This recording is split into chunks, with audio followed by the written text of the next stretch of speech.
Good afternoon. I think I'm recording. This is about the third time I've tried this. I just haven't been successful. What I'm doing is I got my Rockwell paints here, the mineral watercolors. They're very pigmented and they granulate and they have different colors when they dry. It's just spectacular. Because I couldn't really tell by looking at the paint as it came out of the tube what the colors were, because they change as they dry. I made myself this little dot card yesterday when they first came so I could play with them and get an idea of the placement I want to put in my palette. I know everybody kind of has their own way they like to do things probably, and so I was just trying to figure out mine. I'm gonna have to trim that, that's not gonna fit, but I'm gonna go ahead and start this and try again, because I've already tried like 3 times and messed it up. I had to rewrite it and start over. Now I don't know what I did with my little brush. My cat may have taken it, actually. I had one I was using here. All right, let me just grab another one. Brushes, we have aplenty. Okay, the first one says green lemon. And so I'm gonna put lots of water in here because, like I say, these really granulate and move in the water. It's kind of a neon color to me, almost as neon as my nails that I did today. Wake you right up. The next one says opal yellow. That would be this one right here. The tube number is 233, and I forgot to wet it first. But not to worry, we can do that now. That's the opal yellow. The next one says O-Net, O-N-E-T, diamond yellow. They're actually drying kind of quickly. I put them in this pan, but they are drying kind of quickly. So hopefully we can see some of the granulation as we go here. This next one is number 225 on the tube number, and it's called, that's not a pigment number, that's the tube number. Cleopatra green. That's pretty. The next one is number 120, and it's called P-A-L-A-B-A, Palaba Diamond Blue. Let me wet this first. This is a really, really pretty one. Isn't that gorgeous? Look at that. I really like that one. The next one is called Valentine Purple, but this was not what I was looking. I was not expecting this. Looks like it's kind of an opaque color, doesn't it? Whoops, it's seeping into my blue. That should be pretty. Actually, we'll let it go. We'll let them play. That's what we do here, is we play. This next one is called Royal Purple.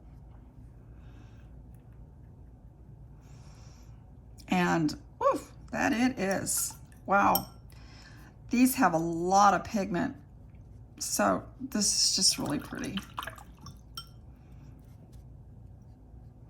That's Royal Purple. The next one says Alexandria Diamond Purple. Uh-oh, I got some, let me clean that up. Some clean water if I can. This one is Alexandria Diamond Purple. That too is pretty and granulating nicely. Our next one is called Moral Witch.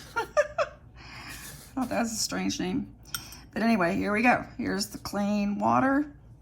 And this one surprised me. It kind of looked like it was gonna be a brown, but look at that. It is not. Look at this here. Does that look like it would be that color to you? Not to me. And also it also granulates. So I feel like I need a big, big, big piece of paper to play with these, because to give them room to do what they want to do. This next one, the paint tube number is 407. Like I said, that's not the pigment numbers. That's just how they number their paint tubes. It's called Magic Wizard. This too surprised me. Look at that. That's a pretty brown.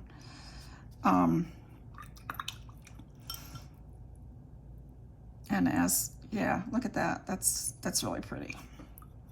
The next one is called Limu Green Brown. Limu Green Brown.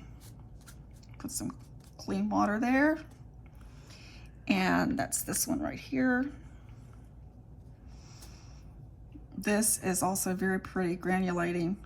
Really, really nice. I like that. The next one is called Oops. The next one's called Oops. I didn't clean my brush enough. Oh, let's see if I can kind of get some of that off of there. It's still wet. Okay, let me get some clean water on there. There we go. There's a little bit left, but I think we'll get the idea. Obsidian Brown. Kind of reminds me of a neutral tint, but I don't know all the different colors that are going to come out in that as it dries. Pretty, very pretty. You can see it's starting to granulate already. And this one is called Lapis Brown. And this too, to me, kind of felt like a neutral. I'll let them see how they dry. Really, really nice colors, and I'll let them play a little bit on the card, see what they do, and how they're going to dry. What I normally do with my cards, I'm going to move my little dot card that I made. What I normally do is put them in here, my swatches, because this comes up. This is a Magello palette that seals. This little tray comes up, and I'm gonna have to wait till it dries, but you can put this in here and then put this on top, and then you have a mixing surface, but you can see what you're, I like to do that because I like to see what I'm working with, what colors I'm drawing from. So if you look here, you don't really see all this wide variety of colors, but if you look at these swatches, oh my goodness, how gorgeous is that? They are absolutely gorgeous and a beautiful variety of colors. But I'm glad I swatched them. I'm glad I did my dot card first because I never would have known what these colors look like. And if I just looked at it in the tube, to tell you the truth, I probably wouldn't have bought them, except that I have seen Angela Fair using them, and her paintings have just been gorgeous that she's been working with. So there's my little swatch card. I am going to let this dry, however, before I put it underneath, because I don't want to mess it up. So those are my Rockwell colors, for those of you who've been interested. Maybe tomorrow, this is how they come, what they look like. Maybe tomorrow I'll just get a nice big piece of paper here and play and just see how they run and granulate and dry. Hope you enjoyed that. And if you don't already have them, I would encourage you to. They're sold in Canada. I think I found it at rockwellpaint.com. Bye.